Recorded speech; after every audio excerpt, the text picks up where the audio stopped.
Subject మాట్లాడండి, deviation కాకండి మీరు దయచేసి.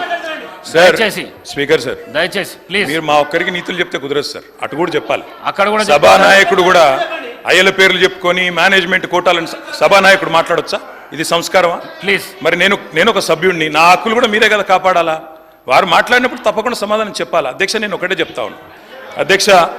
అధ్యక్ష తమరిని కోరేది, ఈరోజు మేము స్పష్టంగా చెప్తున్నాం, గవర్నమెంట్ ఏదైతే చర్చ ప్రారంభించిందో ఆ చర్చను మేము స్వాగతిస్తున్నాము, 100% సమర్థిస్తున్నామనే మాట నేను చెప్తా ఉన్నా.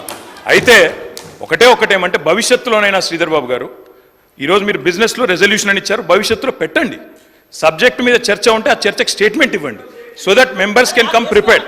ఇంకా అది వదిలేస్తే, ఆ మీమాంస వదిలేస్తే, అధ్యక్ష ఇప్పుడే నేను చెప్పాను అధ్యక్ష, మేము సీరియస్ విషయం కాబట్టి రెజల్యూషన్ సరిగ్గా పెట్టమని చెప్తున్నా వెంకరెడ్డి గారు. అధ్యక్ష, ఈ రకంగా మంత్రులు డిస్టర్బ్ చేయడం మాటికి పద్ధతి కాదు. సీనియర్ మెంబర్లు ఇదేం పద్ధతి అధ్యక్ష? స్వాగతిస్తున్నామని చెప్తే మళ్ళీ ఈ రకంగా ఇబ్బంది పెట్టడం ఏంది?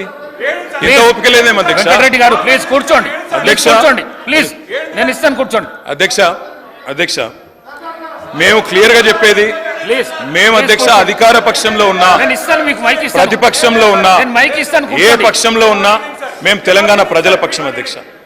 మేము ఈరోజు ఈ కాంగ్రెస్ ప్రభుత్వం ప్రవేశపెట్టిన ఈ చర్చను ఎందుకు సమర్థిస్తున్నాము, ఎందుకు స్వాగతిస్తున్నామంటే, తప్పకుండా రాష్ట్ర విశాల ప్రయోజనాల దృష్ట్యా, రాజకీయ ప్రయోజనాల కంటే కూడా రాష్ట్ర ప్రయోజనాలు ముఖ్యం కాబట్టి, తప్పకుండా రాష్ట్రంలోని ప్రజలకు న్యాయం జరగాలి కాబట్టి, నిన్న కేంద్ర బడ్జెట్లో అన్యాయం జరిగింది కాబట్టి తప్పకుండా ప్రభుత్వం ఈరోజు ఏదైతే చర్చను పెట్టిందో దాన్ని మేము సంపూర్ణంగా స్వాగతిస్తున్నామన్న మాట మళ్ళొక్కసారి చెప్తా ఉన్నా అధ్యక్ష. ఇప్పటిదాకా శ్రీధర్ బాబు గారు మాట్లాడిన మాట, అక్కడ మేము 10 సంవత్సరాల నుండి మేము చెప్పింది అదే అధ్యక్ష, కొత్తదేమీ లేదు.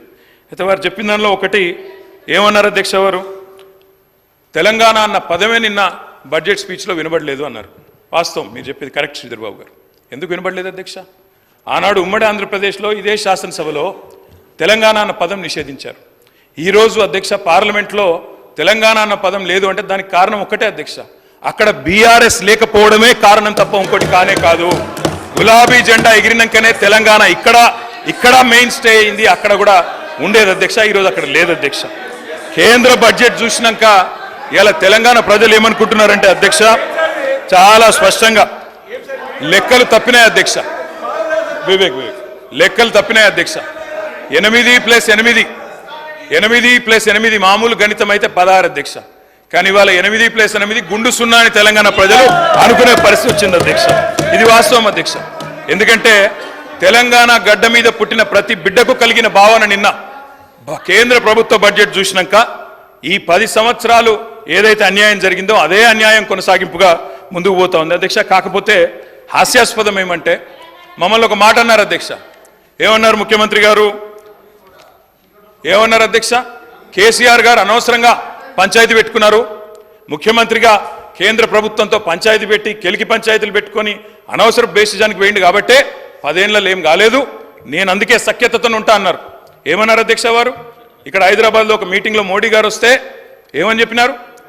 మాది కేంద్ర ప్రభుత్వంతో ఇప్పటి నుంచి బంధాలు, అనుబంధాలు, సత్సంబంధాలు ఉంటాయి. మోడీ గారు పెద్దన్న లాంటి వారు, బడే బాయ్, నేను చోటే బాయ్ అన్నారు అధ్యక్ష. అన్నాదమ్ముల అనుబంధం మంచి అద్భుతమైన సినిమా పండించిన వేదిక మీద ముఖ్యమంత్రి గారు. మరి ఏమైంది అధ్యక్ష? ఈరోజు ఏం జరిగింది అధ్యక్ష? తన దాకా వస్తే కానీ ఇవాళ శ్రీధర్ బాబు గారు మాట్లాడుతున్నారు సవతి తల్లి ప్రేమ, కక్ష, వివక్ష. మరి మేమేం చెప్పినాం అధ్యక్ష? మేము చెప్పింది కూడా గదే ఇన్ని రోజులు. ఇప్పుడు మీ దాకా వస్తే మీకు తత్వం అర్థమైంది, వాళ్ళు ఎట్లా వ్యవహరిస్తారో. ఎన్నిసార్లు తిరిగినా, ఎక్కే విమానం దిగే విమానం అన్నట్టు 20 సార్లు ఢిల్లీలు దిగినా ఆడ ఏం జరగదన్న విషయం ఇప్పుడు అర్థమైంది మీకు. ఇప్పటికైనా వాళ్ళ తత్వం బోధపడ్డందుకు చాలా సంతోషం అధ్యక్ష. కాకపోతే మాకు మీలాగా కొన్ని అలవాట్లు లేవు. మేము ప్రయత్నం చేసినాం, చాలా పనులు కూడా సాధించినాం. ఏమేమి సాధించినామో కూడా మీకు చెప్తాను. కానీ ఇతరులు సాధించింది మా ఖాతాలో వేసుకునే అలవాటు మాకు లేదు. కేంద్ర ప్రభుత్వం, ఆనాడు రాష్ట్ర ప్రభుత్వం, మేమందరం కూడా కొట్లాడి ఎలివేటెడ్ కారిడార్లు, రక్షణ శాఖ భూములు, ఇవన్నీ మా ప్రభుత్వ హయాంలో వర్క్ జరిగితే కాగితం మీరున్నప్పుడు వస్తే మేము సాధించినామని గొప్పలు చెప్పుకున్నారు. పర్వాలేదు, ఏం పర్వాలేదు. మేము 30,000 ఉద్యోగాలు ఇస్తే మీరు ఇచ్చినారని చెప్పుకున్నారు, అది కూడా పర్వాలేదు. కానీ ఇప్పటికైనా తత్వం బోధపడిందేమో అని చెప్పి నేను భావిస్తా ఉన్నాను. గౌరవ కేటీ రామారావు గారిని కోరుతా ఉన్నాం. ఈరోజు ఏపీ రీఆర్గనైజేషన్కు సంబంధించిన చట్టానికి సంబంధించిన ఆధారం తీసుకొని రాష్ట్రానికి రావాల్సిన హక్కులు, నిధులు, విధులకు సంబంధించిన అంశం విషయంలో ప్రస్తావన చేసుకొని పోదామంటే సార్ దానికి వారు చెప్పే ఆ ప్రతి అంశంపై మరొకసారి వేరే విధంగా చర్చ పెట్టండి. ఎంత దూరం వారు శాంక్షన్ చేయించారు, ఏ విధంగా శాంక్షన్ చేయించారు, ఎంతవరకు పోయింది, మేము ఏ విధంగా ముందుకెళ్ళాం, అవన్నిటి విషయంలో definitely we will give you answer అధ్యక్ష.